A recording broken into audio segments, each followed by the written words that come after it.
आज की क्लास में हम यूनिट 1 फंक्शनल इंग्लिश में session 8 describing an event topic को स्टडी करने वाले हैं।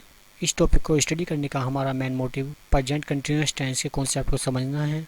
सपोज कीजिए आप हाल ही में किसी इवेंट में गए हो। वो इवेंट कोई शादी हो सकता है, किसी का बर्थडे हो सकता है या कोई फंक्शन हो सकता है। आपको इनमें से किसी इवेंट के बारे में डिस्क्राइब करना है तो आपके सामने उस इवेंट से जुड़े कुछ क्वेश्चन आ सकते हैं, जैसे इवेंट कब आयोजित किया गया था, इस इवेंट को कहाँ पर आयोजित किया गया था, इस इवेंट में कितने लोग आए थे, इवेंट में जो फूड बना था वो किस तरह का था, क्या इस इवेंट में कोई स्पेशल प्रोग्राम भी आयोजित किया गया था। ऐसे बहुत सारे क्वेश्चन आपके सामने आ सकते हैं। अगर आपको इन सभी क्वेश्चंस के आंसर देने हैं और किसी इवेंट को डिस्क्राइब करना है तो उसके लिए आपको प्रेजेंट कंटिन्यूअस टेंस की जानकारी होना जरूरी है, क्योंकि इन सेंटेंस के आंसर्स को देने के लिए हमें प्रेजेंट कंटिन्यूअस टेंस का ही यूज़ करना होगा।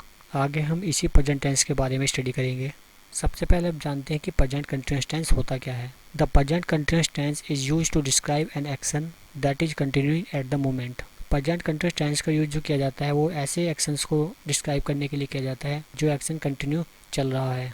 इन सेंटेंस को आइडेंटिफाई करने का सबसे अच्छा तरीका ये है कि इन सेंटेंस के लास्ट में रहा है, रही है, रहे हैं जैसे शब्द आते हैं, जिनकी हेल्प से हम इन सेंटेंस को पहचान सकते हैं।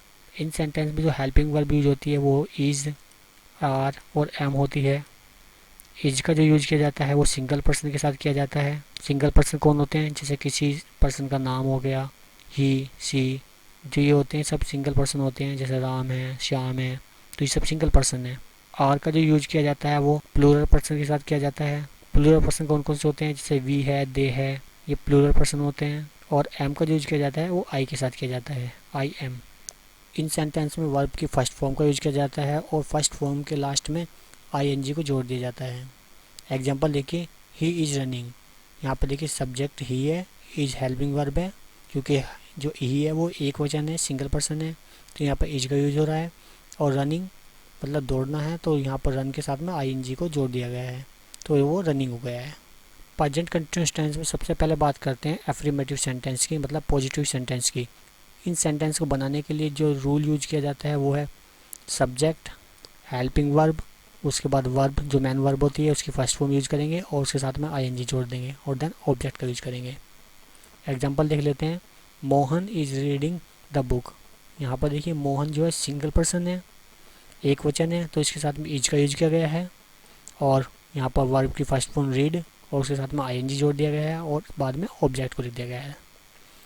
They are going to market. यहाँ पे देखिए दे जो है ये बहुवचन है, मतलब प्लूरल पर्सन है, तो उसके साथ में आर का यूज किया गया है और वर्ब की फर्स्ट फॉर्म के साथ में आईएनजी जोड़ दिया गया है और फिर ऑब्जेक्ट को लिखा गया है।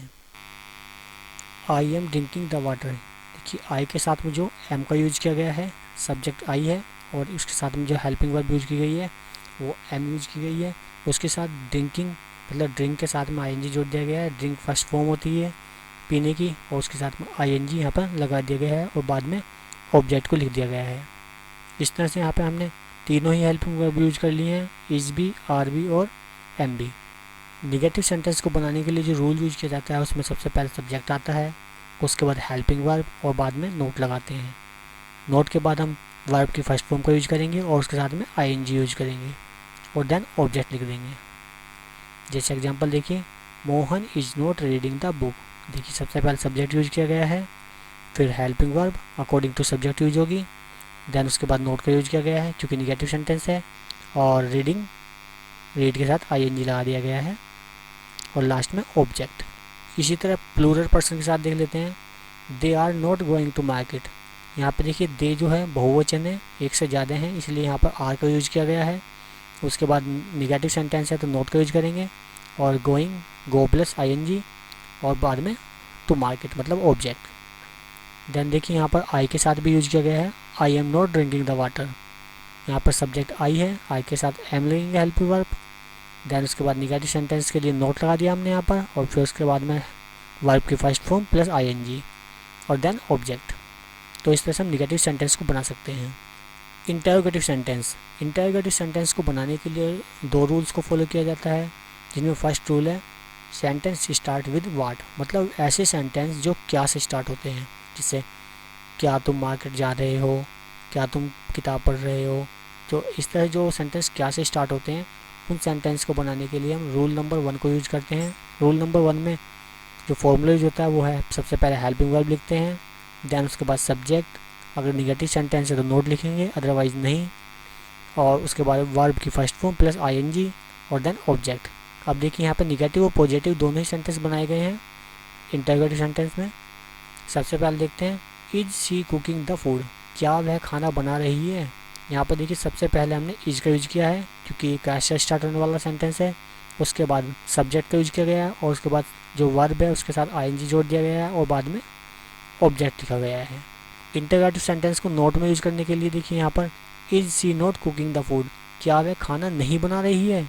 तो यहाँ पर सबसे पहले हेल्पिंग वर्ब यूज करेंगे, देन उसके बाद सब्जेक्ट, सब्जेक्ट के बाद नोट, नोट के बाद वर्ब की फर्स्ट फॉर्म कुक और देन आईएनजी जोड़ देंगे इसमें और लास्ट में ऑब्जेक्ट को लिखेंगे और सबसे बाद में लगाते हैं क्वेश्चन मार्क।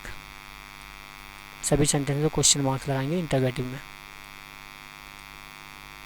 रूल नंबर 2 को देखते हैं। रूल नंबर 2 में क्या होता है, जिन सेंटेंस के बीच में क्वेश्चन वर्ड्स आते हैं, जैसे वह कहाँ जा रही है, वो क्या खा रहा है, ऐसे सेंटेंस जिनके बीच में क्वेश्चन वर्ड आते हैं, उन सेंटेंस को बनाने के लिए जो रूल यूज किया जाता है वो है, सबसे पहले क्वेश्चन वर्ड की स्पेलिंग लिखते हैं, देन हेल्पिंग वर्ब, फिर उसके बाद सब्जेक्ट, अगर निगेटिव सेंटेंस है तो नोट लिखेंगे और वर्ब की फर्स्ट फॉर्म और प्लस आईएनजी और लास्ट में ऑब्जेक्ट लिखेंगे। एग्जाम्पल देख लेते हैं। Example number 1, where is he going, वह कहाँ जा रहा है। तो यहाँ पर देखिए इस सेंटेंस में सबसे पहले हमने क्वेश्चन वर्ड की स्पेलिंग लिखी है क्योंकि क्वेश्चन वर्ड बीच में आया है, तो सबसे पहले क्वेश्चन वर्ड की स्पेलिंग हो गई। उसके बाद हेल्पिंग वर्ब सब्जेक्ट के अकॉर्डिंग होगी क्योंकि वह एक पर्सन है, सिंगल पर्सन है, तो उसके साथ में हम इज यूज करेंगे। उसके बाद सब्जेक्ट लिखेंगे, सब्जेक्ट यहाँ पर आ गया। उसके बाद निगेटिव सेंटेंस नहीं है तो इसमें अंदर नोट नहीं लिखेंगे हम। उसके बाद वर्ब की फर्स्ट फॉर्म गो और उसमें आईएनजी जोड़ देंगे, गोइंग। ऑब्जेक्ट इस सेंटेंस में है नहीं इसलिए हम ऑब्जेक्ट को नहीं लिखेंगे। उसके बाद सेकंड सेंटेंस में देखिए, why are you not reading, तुम क्यों नहीं पढ़ रहे हो। तो देखिए क्यों सेंटेंस के बीच में आ रहा है तो इसलिए हम सबसे पहले क्यों की स्पेलिंग लिखेंगे, वाई। उसके बाद हेल्पिंग वर्ब लिखेंगे, देन उसके बाद सब्जेक्ट, सब्जेक्ट के बाद नोट और उसके बाद वर्ब की फर्स्ट फॉर्म लिखेंगे और लास्ट में आईएनजी जोड़ देंगे। इस सेंटेंस में ऑब्जेक्ट है नहीं तो इसलिए ऑब्जेक्ट की स्पेलिंग हम यहाँ नहीं लिखेंगे और सेंटेंस के लास्ट में हमें क्वेश्चन मार्क लगाना है। तो इस तरह से हम इंटरोगेटिव सेंटेंस को बना सकते हैं।